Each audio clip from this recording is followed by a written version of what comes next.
உன்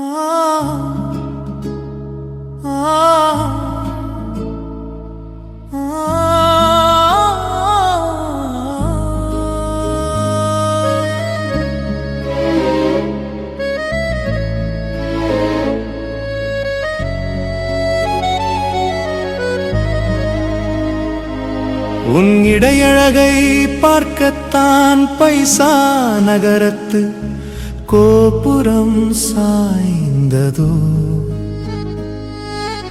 உனக்காக கட்டப்படவில்லை என்பதால் தாஜ்மஹால் கல்லறையானதோ.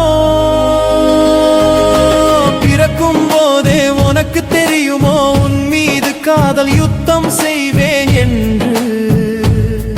அதனாலதான் நமக்குள் இவ்வளவு பெரிய பெருஞ்சுவர் எழுப்பினாயோ. உனக்காக எத்தனை நாட்டு மன்னர்கள் இங்கு சண்டையிட்டார்களோ தெரியவில்லை. இப்படி இடிந்து கிடக்கிறது மாச்சு பிச்சு போல உனக்குள் ஏன் இத்தனை மர்மம்? சிவப்பு கற்களால் சிதைக்கப்பட்ட இந்த மர்மம் போல என்னை தினம் தினம் சிதைத்துக் கொண்டு இருக்கிறாய். இந்த அதிசயத்தை போல எப்போது என் மீது கருணை காட்டப் போ